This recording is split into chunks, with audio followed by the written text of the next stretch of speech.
1019 Blake FM, Amarillo's new choice for new country. Cassie from Blake's Entourage joined live in studio with Love and Theft. What's up, man? Hello. Well, at least one. Are you love or theft? I'm the love half. Oh, yeah? Cool. Yeah. Your name is Steven, correct? And there's two of y'all. Yeah. What makes you the love half? I think it's based on criminal record. Eric has one. I don't have one. Oh, yeah. That's awesome. Well, we actually have a present for you, first of all, to thank you for coming to good old Amarillo. Look at this. Yeah, we got a Blake t-shirt for you, obviously. And is this a VIP pass to, I can come in the building whenever I want? Well, yes. Oh my gosh, even better.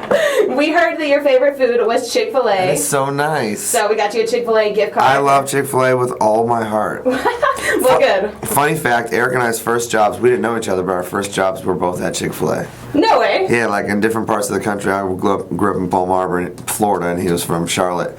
And both of our jobs were both there, and we're both like preachers' kids. Our moms were born on the same day, the same year. What? I know, we got some weird stuff in common. Thank you for my pen.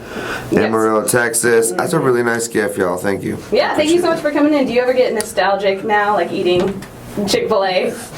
I mean, just because it tastes so good, yes. Yeah, that's awesome. I worked in the back in the kitchen. I used to make my own like double-decker sandwich with like pretty much every single thing on it you could think of. But it was fun. I liked it because you could only have like one item. So I was like, well, it's only one sandwich. It just has a grilled chicken on it and fried chicken and bacon and cheese on it. Right.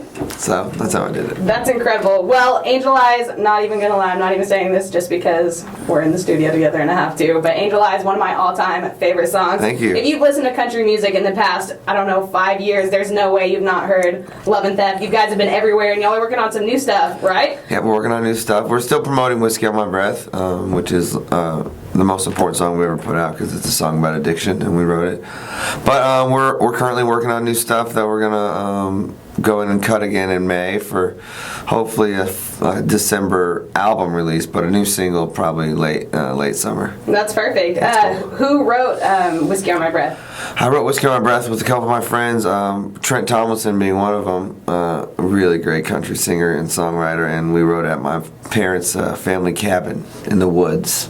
We do these like writers retreats where we go, and it's an excuse to hang out with your friends, but it's also very productive because no one goes home, like no one's rushing to leave to go do errands or whatever. So you're in a house for like 2 days and you split up with different people. So you can get like 2 or 3 songs in a day. So that's kind of how we did that one. That's incredible. So new music, new album coming out, lots going on. You're also touring and you're in the area for the Buckin Wild Festival. Yes. What makes the Buckin Wild Festival so special to you guys? It's special to me because my dad started it, and I've helped him like with some of the bookings of the artists. And it's a red dirt festival, and it's the only red dirt festival that has bull riding and mud bogging, and it's camping. So it's like one of the things I grew up doing with my dad was camping. So it's cool that he made sure it was a camping festival.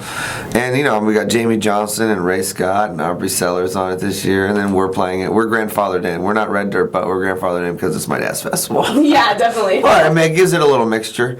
It mixes it up a little bit. That's awesome. So the Buckin Wild Festival has been known as the Woodstock version, like red dirt version of Woodstock. Would you agree with that? What's the crowd so like out far?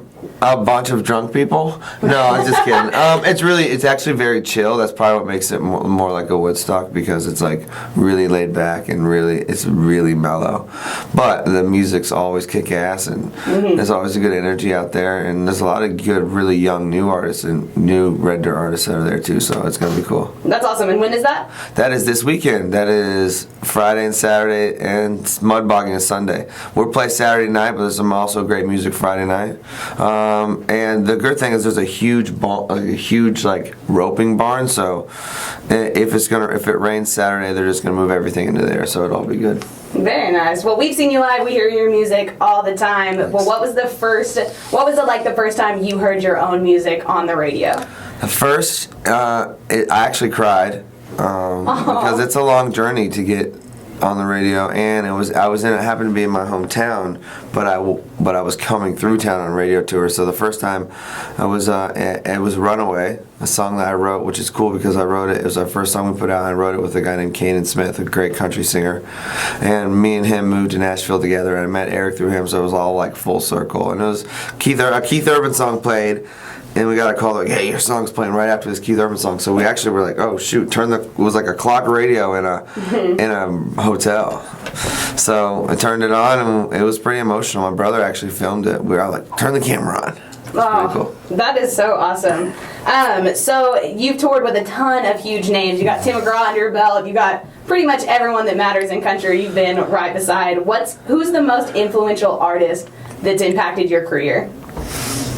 Oh, that's a really good. As far as people we've toured with, it's a mix between Taylor Swift and Tim McGraw, because Taylor's parents, I learned so much from them being out there on the road with them, because they're like really smart, and they've really orchestrated that whole thing very well. Her dad's a really smart businessman and took all his money out of the stock market and put it into his daughter, which he did a good job. So he had so much good advice for us. But then on an artist level, Tim gave us the best advice at all times, and how to be better fathers, and how to manage our time on the road. And I think one of the reasons Eric got sober is because of influences like Tim, because Tim's been sober for 7-8 years, and we were out there with him, and he was a good example and showed that you don't have to drink and be on the road. There's other ways around it. So that right there is probably one of the biggest influences for sure. But I mean, you learn something from everyone. That's like the most important thing, is to always have an open ear, even if it's somebody younger than you. So you don't always think you know everything. So yeah, that's incredible. That's good advice for sure. In between touring, everyone with all the huge stars, what do you do in your spare time? Are you watching anything on Netflix right now? I am. I'm obsessed with my stories, as me and Eric call them, our stories, because that's what our grandparents used to call their soap operas. So let's see, my favorite shows are, of course, Game of Thrones, the best show in the history of the world. Vikings, I love Vikings. I love House of Cards, but I haven't started the new one, because I know once I start it, I've been trying to finish some older shows. Those are my go-tos. At the house, with my wife, I had to compromise a little bit. She doesn't like those shows, so when I went at the house, I watched like Teen Mom with her. We watch Party Down South sometimes. We do watch The Bachelor together, even though it's like so scripted. We still tend to watch it and enjoy it. Right. I enjoy it because I can watch it and it doesn't drive me like nuts. But she likes more of the reality shows, and I don't mind them. I like more like the script, like the Vikings. I like more sci-fi, like, and stuff that's out there too. She's not into that, so I watch that on the road. Very nice. But I mean, my favorite thing to do is hang out with my wife and my kid, because he's 2.5, and I barely ever get to do that. And he's my favorite thing in the universe. This morning leaving, I got emotional, because I'm like, I'm not going to see him for 6 more days, and I've only seen him 2 days in the last 10. So it's really hard, because he doesn't really get it. And he doesn't like FaceTime, because it's almost like he gets mad at me. And that was like, if he would FaceTime me and chat and bring me around and show me his toys, all of that would be different. But he's like, he doesn't like it. Yeah. It like makes him mad or something. So like I'm like, so when I call, I almost like don't even want to talk because he like doesn't really. He's like, meh, like, you know what I mean? He's like mad I'm gone. Yeah. But I catch up on quality time. I try to like free my schedule when I go home. So that's what's hard. You have to juggle writing songs for the new album, and you want to hang out with your family, and then you also have other stuff in town, like the charity we did last night, or events and interviews and all that stuff. So it's like this. It's a lot of time. But I mean, I'm making music, and it's paying the bills, and my wife's able to stay home with my kid. That's the most important thing. So yeah. Did they ever come out with you on tour now? They've come to some shows, like we did the Bobby Bones shows. They came to a couple of those, but it's like, we don't go on till so late, and we have our kid on a schedule, so like I don't play till like 10, 11 o'clock at night. My kid goes to bed at 8:30. Yeah, so it's pretty hard. Yeah, they went to St. John with us. They go to the important ones, the ones on the beach. Very nice. We make sure that she comes to those ones, because that's always, I mean, we love going to the beach together. That's like our thing for our family. We love it. Very nice. Well, this is one question. This was actually submitted by a listener, so we need a serious answer. Okay, can you give us a truthful answer? Well, Okay. it depends on what it is. All right. Well, apparently, when you look at your Instagram at Love and Theft, you got a lot of teams going on. You got you got the Tampa Bay Buccaneers. You got the Rays. You're wearing stuff for the Denver Broncos. You're all over the place. If you could pick one favorite sports team, can you do that? I'll also clarify why that is. I am a. At all these charities we do, we meet players, and so I root for different players because of different teams they're on. So I became a Broncos fan because first off, Peyton Manning is my favorite player in the world, but my friend Connor Barth kicked for them for 2 years.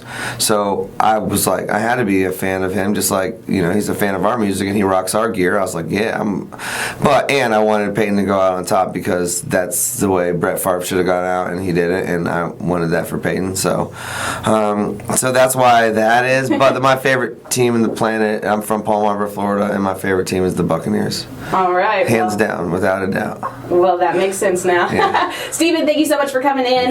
Buckin Wild Festival this weekend. If you need any more information on how to catch these guys live, 1019 Blake FM, be listening, and up at blakefm.com. Steven, thank you so much. Thank you. Get your tickets, man. It's going to be fun. Jamie Johnson.